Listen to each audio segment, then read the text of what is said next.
Good morning. So I was asked to go over what I always go over. Once a month we teach Public Adjuster Boot Camp, and my role in that is teaching everybody how to run an effective office. No matter what your profession is, legal, engineers, insurance adjusters, public adjusters, no matter what you are, you have to have the support of your office, which will back you up and it will keep everything running smoothly. So I am going to talk a little bit about what the other guys talked about this morning, but effective front office. Education and knowledge is success.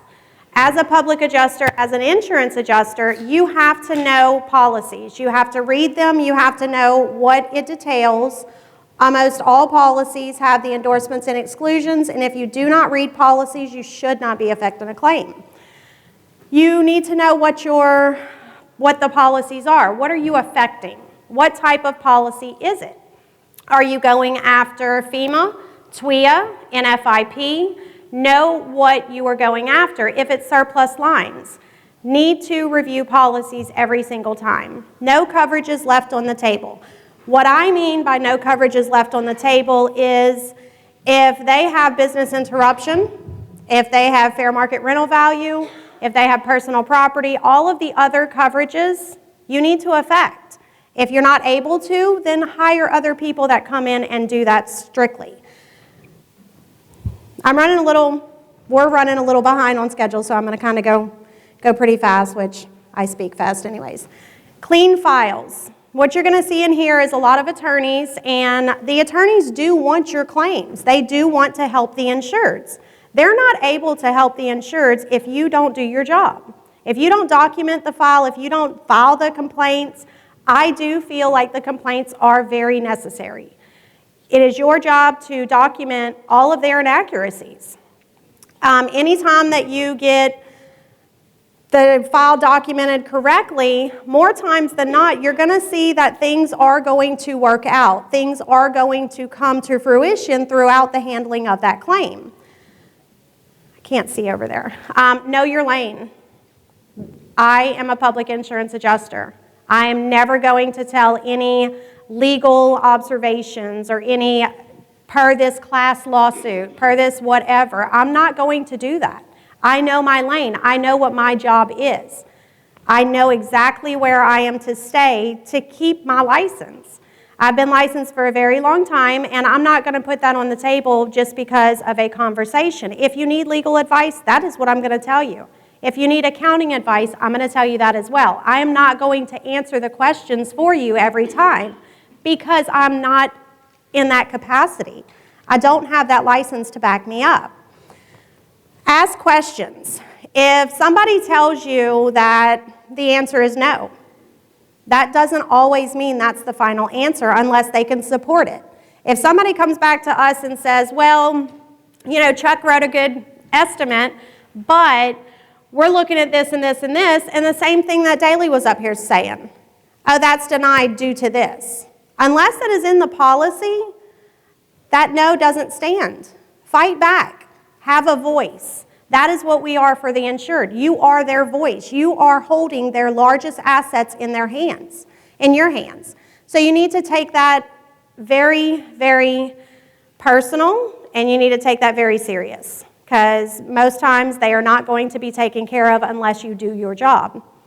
Then you have the state statutes and the laws. Although we can't talk about them, we have to know them. We have to know what is required. What are they supposed to do on their end? Because I know what my job is. So make sure that you get all lines straightened out before even moving forward with affecting it with the carriers. DOI complaints. I feel like they are very important. One thing that I do, I don't expect litigation with my insurance claims, but if it's going to go to litigation, I'm definitely going to make sure that not only is that attorney going to be able to go after the damages, but they're going to be able to, with my documentation, with my files, with my complaints, they're going to be able to hopefully go after all of the tortious actions. Any bad faith, unfair handling, misrepresentation of the policy, breach of contract, those are things that I use. I use their language against them because that's our guideline. That is what we have no matter what to prove this is a valid claim, this is valid damage, you owe this, pay up. We're not allowed to make them pay that though. We don't have a license that will make them make that payment. Only the attorneys do. Make sure you document everything. If you are filing complaints, don't just fuss, fuss, fuss, fuss, fuss. Nobody's going to want to hear that. So you need to make sure that you're doing complaints correctly as well. Your files. I have a screenshot of one of my files.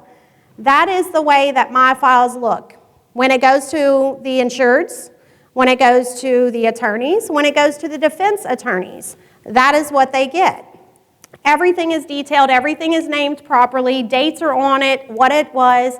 I've even gotten to the point now that I put received. Because I have a couple of attorneys lately, this is a Florida claim, and that attorney reached out to me and they were like, well, Melanie, you just sent us this document, but it's dated November. I was like, yeah, if you scroll all the way to the very last page, you will see the actual post date on the envelope that they sent. It was just sent 5 days ago. So even though it's dated back then, they like playing games. And that's what I don't like, is this is not a game. This is somebody's livelihood in our hands. Unfair claim settlement practices. Rick was up here talking about making sure that you hold them liable for what they're supposed to do. If you're filing complaints, if they're missing their deadlines. This is just the very first part of Texas statutes. I have them bookmarked. Anytime that I do a complaint, I put all of the complaint there and I highlight the parts that need attention brought to it that I feel like they are disregarding. Make sure you know those. That is what the top 7 items, or 7 items of what proves to be unfair handling. All parties are supposed to be non-biased. All parties are supposed to act fairly and reasonably. If they do not, file the complaint. Make sure you put all of the documents with that complaint. Proper intake of the insured's claim. For 2 days, possibly 3, I talk about signing the contract. 2, 3, he was in class last week. I talk about signing the contract. Signing the contract, in my opinion, is the most important part of taking an insured's claim. If you sign it correctly, you tell them what to expect, you tell them exactly how it is going to come to fruition, you keep them involved the entire time, it does a number of things. It keeps them from calling your office, well, what's going on? What's the next step? I literally get that question quite often when other people take in claims and it wasn't prefaced in the beginning of what is going to come, what is going to be the process. So we always do a welcome call, even though that we've already signed them in the field. My guys have met them on site. They've looked at the property. They've looked at everything. They tell them what we're going to do. But I make sure that we do a welcome call also. Thank you. We're your point of contact. This, this, this, and this. Let them know. Keep them involved. It's their claim. It's not ours. We don't have rights to keep their items from them. If you're trying to hide anything, some people in the beginning of boot camp, well, why would I give them my files? It's not yours, it's theirs. It is not yours at all. You're helping them. You are working with them. That is their file. They have to have access to it. In some courts, and the attorneys can probably speak up later, if they do not have a valid copy of that contract, or sometimes the original, it holds no ground.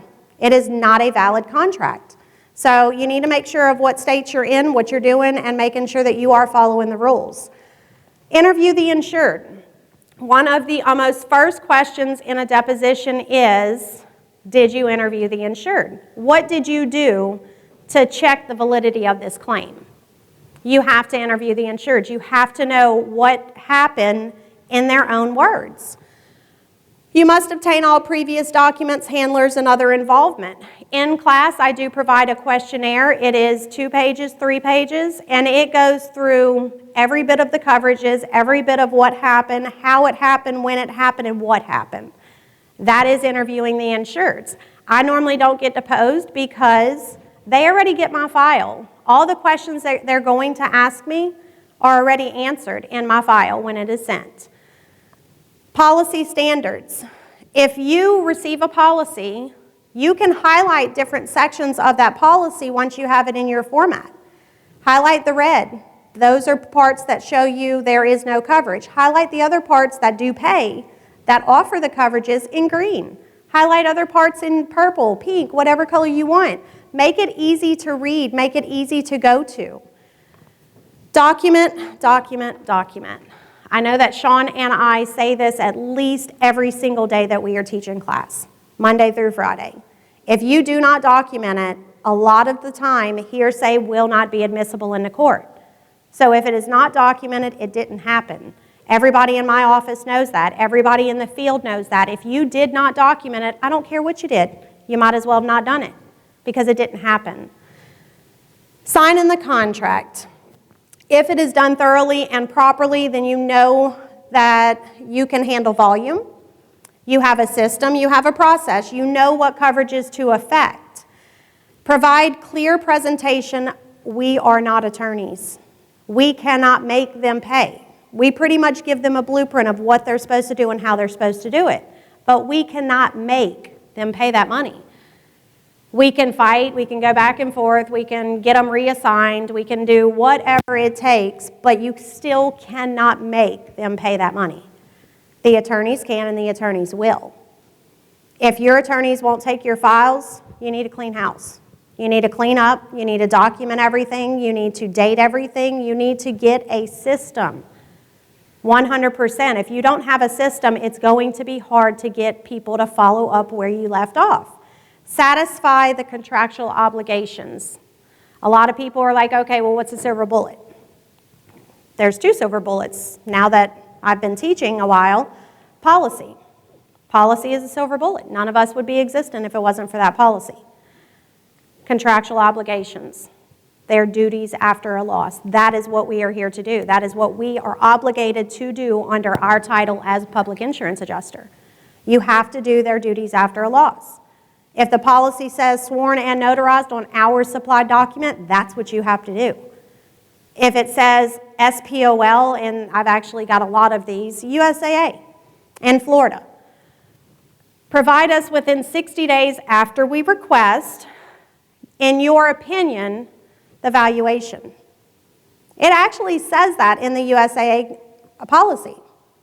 So when they reject the SPOL, as long as you followed the duties after a loss, you've made sure that you have covered the areas that need to be covered.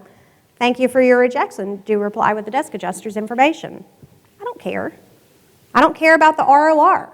You're just literally trying to scare the insured, so the insured then calls me because they think that, oh, nothing's going to be covered. They did a reservation of rights. That's not. Thank you for your ROR. Do reply with the assigned adjuster's information. Keep moving forward no matter what, every single time. Record keeping. Whatever your process is, whatever you get solidified, stick with it. If you're implementing new things, make sure it is across the board. No matter if it's a $50 million commercial property or a $50,000 mobile home. It doesn't matter. Make sure that you have a process. Stick with it.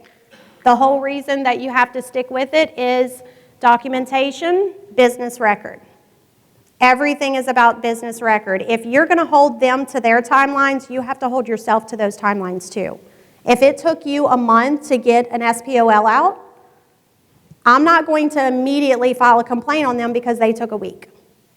Respect. I always tell every single person in class, respect them. There's no reason that we shouldn't respect them. They have a job, we have a job. We all should be unbiased parties, so there should be no problem with respecting them or not. Set calendar timelines, make sure that you stick to them every single time. Organization. I am an extremely meticulous, organized person. To a fault. to a bad fault. But there is a method to my madness, and it works well. I have a lot of people in here that I have previously taught. We are now colleagues, we are friends, we communicate outside of just in a professional manner. That is because we're all here to do one job. We all need to be uniformed. We all need to be similar to whatever process is going on. Know when to close the claims on your end. You can become liable. If you hold on and hold on and hold on and hold on, that property is just getting in worse and worse condition as every single week goes by. What all of my Florida insureds have been saying for the last 2-3 months is rainy season's approaching. Rainy season's approaching. I got to get a roof on. I got to get this on. I got to get that on. But they also don't think about the part of that policy that says you must allow us to investigate as many times as reasonably necessary. Now, if they've already investigated 2-3 times, we've already investigated 2-3 times, don't sit on the file. Because when those attorneys get involved, they're going to get there way too long after, and it makes their experts' jobs harder. So know when to close that claim out. Know a process. Okay, this has been done, final demand time. Final demand's done, okay, they didn't do it, we're at an impasse, I can't make them pay, you need to go to an attorney. Know when to move those files. Don't sit on them. That is what your office should generate. That's what your office should do. Business record. These are half of the questions. I chose these ones because this is exactly what you're going to have to answer to when you get subpoenaed. And it doesn't matter if it's federal or state subpoena. You're going to have to answer those questions. You're going to have to tell them, was the business record done at or near the time of the event? Was it done by a person of knowledge of that event directly? Is it normal business for you to produce those documents in your normally conducted business? That is what all of those questions are about. If you are able to answer yes to those, then you're probably going to go ahead and make sure that you have clean files. You're going to have nice things, and you're going to be able to move your nice, wonderfully packaged little files to litigators, no matter what. Clean files, easy transfer for the insured. As long as you sign them correctly, you have prepared them, you have told them about lawyers on day one. Don't wait until 3 months down the road and then now you're talking about, oh, well, lawyers might be needed. That's not going to be good. They're going to get anxious. They're not going to want to move. They're going to think, oh, well, you know, you've done great. Thank you. Bye. That is not what we're here for. We're not here to write reports, send in SPOLs, and see what sticks to the wall. You guys are in construction. You know what it takes to pull it apart and put it back together. You know all of the components that truly are required. Go after them. Make sure that indemnification is done. Pre-loss condition. That's what indemnity is. How were they prior to this event causing chaos in their life? Where were they? That is what our job is to put them back at. We're not here to say, okay, well, you already had your whole kitchen demolished and you already gutted it because you were doing a remodel. We're asking for the insurance company to pay for that. That's not the insurance company's duty. That is not per that loss. You do not need them to pay for that. Eventually, your reputation will precede you. So just make sure that whatever you're doing in your company, it is legit. Everything that you're going after, it's true damage. My guys go out there, they write reports, they write damn good reports. Do we mess up? We absolutely do. We're not perfect. And we will go ahead and we'll admit that while they're on site. I'll do revisions. What happened? I'll do revisions, I'll do whatever's needed, and we'll make sure that we revise that and we'll send it in. But the insurance adjuster shouldn't be waiting on you to finalize your part of the file. You've already finalized it, you've already submitted it. So make sure that whatever you do, you're doing it to the best of your abilities every single time, and you're documenting it.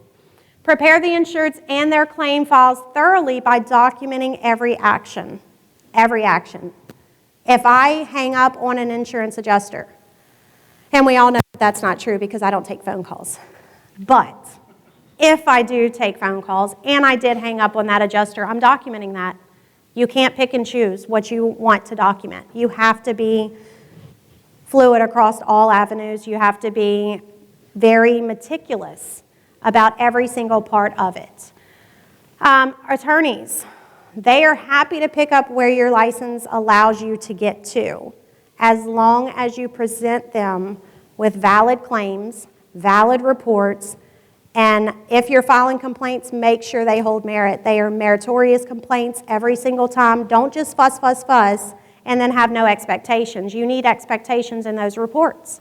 What you're normally going to see is a DOI is going to reach out to them, and then you're going to get reassignment. So now you're dealing with another desk adjuster. You're dealing with another field adjuster. But their complaints are very important because that is our job. If they cause any biased opinions, if they cause any unfair handling, you need to report that, because when it gets to an attorney, that attorney doesn't need to go just after your damages. If you think about, you wrote $100,000. They came and they said, okay, here's $75,000. So you're at an impasse on $25,000. If you move it to an attorney, 20, 30, 40%, you're still getting your percentage. I'm not talking about Louisiana. You're still getting your percentage. What's it worth for him to go after that $25,000? The insured's not going to have their money in the end. So if you don't file the complaint, you don't use their language, misrepresentation of this policy. Everything is supposed to be fairly and reasonable. You are unfairly handling this. Use that language. You're breaching contract. We're not using law. I'm not up here on authorized practice of law. I'm not going to do it. They have come after me numerous times. They've all come after us numerous times, all the DOIs, all the adjusters, all the other attorneys, like Steve Badger. Just make sure you're clean. Make sure your office is doing what they're supposed to do, and make sure you know what you're allowed to and not to do. Like Louisiana. If you go to Louisiana, you need to be aware. They will come after you. As a public adjuster, you file a complaint, they're going to come after you. What I did before Ian was I reached out to the DOI and I said, hi, just asking for clarity on your language. You stated that we cannot file or report, something to that effect, the insured's complaints. As a public insurance adjuster, as their claim rep, can I? The DOI replied and they said, absolutely you can. And he said, but we will not be forced, and we cannot give you the explanations. We cannot give you the responses. It's like, that's fine. My insureds will give it to me. So I knew he was wrong. I'm born and raised in Louisiana. I know. So I got 9 complaints ready. I literally had all the tabs at the top of my page. And I got them all done. Submit, submit, submit. I got 7 out. So the head of DOI calls, hi, Miss Spoon. I said, hi, how are you? He said, you can't file complaints. I said, actually, and I hit the little forward button, and I said, your guy over the DOI complaints department stated that I could. He said, well, I'm his manager, and you cannot. I'm like, okay. Send it to the insured, and I'm like, okay, you need to now do step 1, 2, 3, 4, 5, 6, 7, attach this, and make sure that you file the complaint. So the very next morning, he calls me, and he's like, you're very clever. I'm not trying to be clever. I'm just trying to make sure that you have a complaints department. What's it for? What in the hell is your complaint department for if I can't file the complaints, the insured can't file the complaints? Should I go company versus company? Can we do that?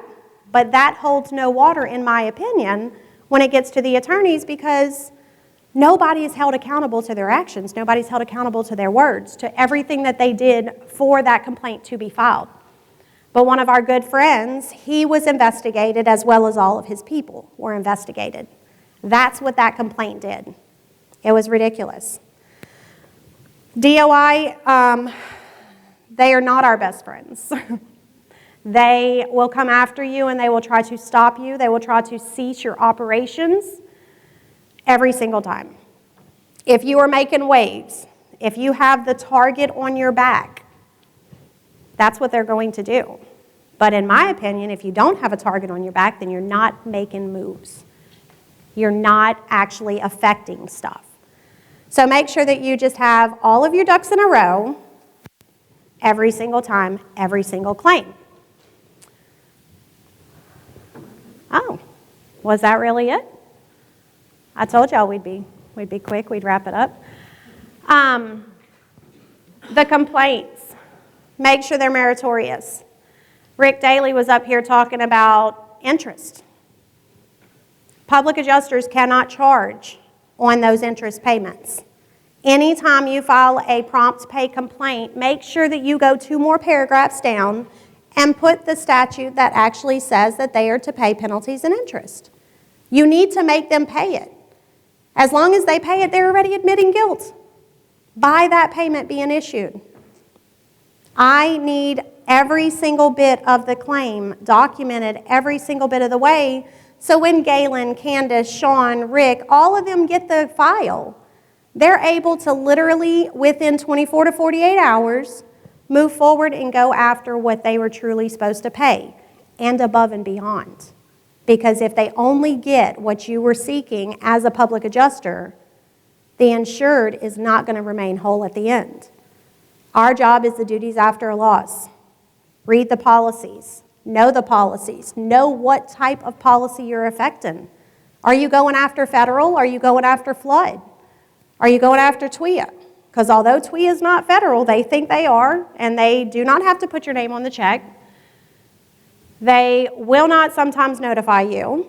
The same as flood. Know what you're affecting, know how to affect it, document, document, document every single time, no matter what. I literally have in my notes from years ago, before I stopped taking phone calls, "You're an asshole." I told him that. And he's like, "Well, that's not, that's not what I said." No, actually what you did say was blah, blah, blah, blah, blah. If you have conversations, memorialize them in an email back to them. Once you get it documented, once you get it in black and white, it's no longer hearsay. Make sure that whatever your story is, it is able to be told, no matter whose hands it goes to. The attorneys will take your files. Make sure your office represents you, and make sure that all of your people in the field, in the desk, nobody sees any of that. If your office is organized, they will not have to worry. They can keep on going. Florida came after us, as every DOI did, but recently Florida came after us. Chuck, did it stop any of your work in the field? David, did it stop any of your work in the field? They tried to make me shut down my Florida office. But because I am organized, I think I had everything to them within a 24-hour window of everything that they asked for. And they kept them coming. Like we would supply one thing, they're like, "Okay, now we need this. Okay, now we need this. Now we need this." Within 24 hours, they had absolutely every single thing that they wanted. They had all the answers right in front of their hands. And they weren't really able to do anything with it because it is clean. I am doing my job. I know my lane. I'm not going to step out. I'm not going to occasionally, "Oh, well, due to this insured, I want to really take care of them, so I'm going to not abide by the actual law and I'm going to do this." No, we don't do that no matter what it is. No matter how hard our heart hurts for the insureds, we cannot and we do not. My guys continue running no matter what. That is my job, to make sure that I am making sure that they can continue running. Make sure that your files are clean, your office is supporting you, your office is, in our office, we say it's the front office. Because if I'm not doing what I'm supposed to be doing, and all of my assistants and all of my office personnel, the guys will not be able to continue running. And females, because we have PAs that are girls too. Make sure you've got everything in line. Keep it all in order. So, I think I am good. I ran over a little bit. Does anybody have any questions for me? Yay. All right. Are we going to lunch? Not yet. Okay. Thank y'all. Thank you, Melanie. Absolutely lovely outfit, by the way. Our next speaker is going to be attorney Renee.